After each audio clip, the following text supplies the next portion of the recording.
पाण सिंध जी तइलीमी निसाब बाबति ॻाल्हि ॿोल कंदासीं।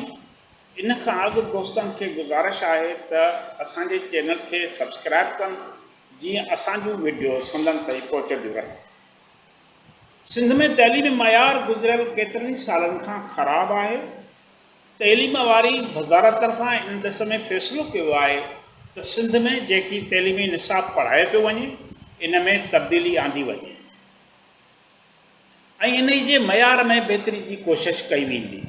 इन ॻाल्हि में कंहिं बि शक जी गुंजाइश न आहे त सिंध में पढ़ायो वेंदड़ तइलीमी निसाब में तब्दीली जी वॾी गुंजाइश मौजूदु आहे। इन करे हर लिहाज़ खां न रुगो इहो तब्दील थियणु घुरिजे पर उन में जेतिरो मुमकिन ऐं बहितर थी सघे ओतिरो तब्दीली आणे मुस्तक़बिल जे महिमारनि खे नयुनि राहुनि सां रोशनास करायो वञे त जीअं उहे ईंदड़ वक़्त सां कुल्ह कुल्हे में मिलाए हलण जे क़ाबिल थी सघे। वॾे अरसे खां सिंध में जेकी तइलीमी निसाब पढ़ाए पियो वञे इन जे तब्दीली जी घुर्ज सख़्ती सां महसूस थी रही हुई, पर इन बावजूद निसाब में के ख़ातिर तब्दीलियूं न अची सघियूं हुयूं।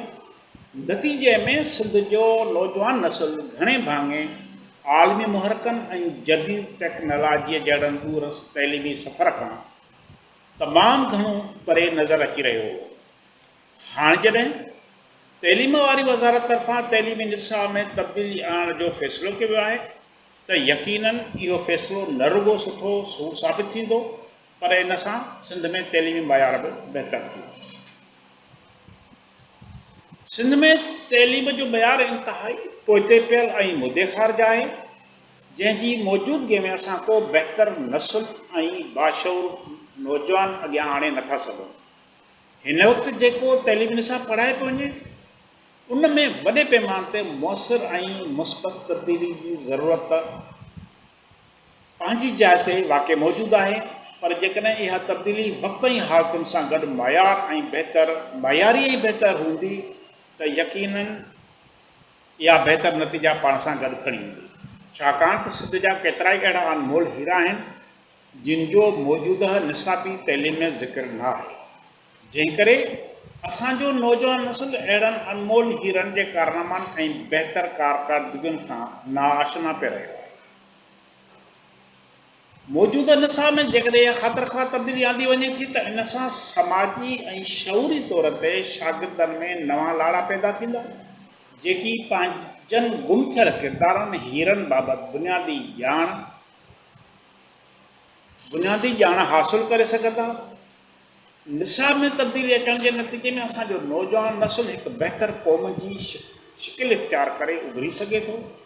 ॿी सूरत में तारीख़ जा इहे गुमनाम सिपाही जिन जो निसाबी तइलीम में को ज़िक्र थियल न आहे उहे शायदि वक़्त ऐं हालतुनि जे दज़ में किथे दॿिजी वञनि। हिन सां गॾोगॾु हिन वक़्तु असां 21 सदीअ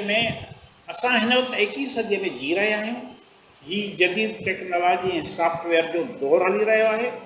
इन करे अञा बि इन ॻाल्हि जी सख़्तु ज़रूरत महसूस थी रही आहे त मौजूदा निसाब खे ग्लोबल विलेज ऐं सॉफ्टवेयर जे दौर वारे सिलसिले खे नज़र में रखंदे उन जे निसाबी तब्दीली खे इन सूरत सां हमकिनार कयो वञे त जीअं सिंध जो नौजवान नस्ल आलमी तनाज़ुर में थींदड़ तब्दीलियुनि ऐं मुअसर नतीजनि खां बाख़बर रही सघे।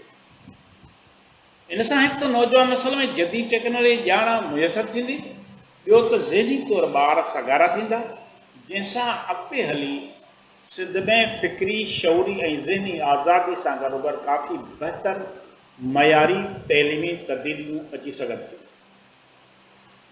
शर्त इहो आहे त इन मयारी तब्दीली खे वधि खां वधि बहितर बणाए मुस्तक़बिल जे महिमारनि खे वक़्त ऐं हालतुनि सां गॾु बीहारियो वञे त जीअं उन जा हर ईंदड़ जी तब्दील थींदड़ नतीजा मिली सघनि।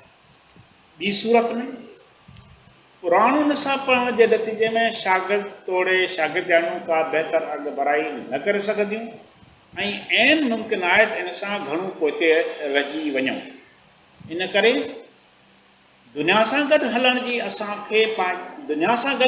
जे लाइ असांखे पंहिंजे तइलीमी निसाब में न रुगो तब्दीलियूं आणणियूं पवंदियूं पर तइलीमी निसाब में सुधार आणण सां गॾोगॾु बहितर ऐं कारआमद साबित थींदड़ तइलीमी सिरिश्ते खे मुतारफ़ करणु पवंदो ऐं नयूं पॉलिसियूं लागू करणियूं पवंदियूं। तॾहिं असां असुल जोहर मूजिबि कामयाबी माणे सघूं। महिरबानी।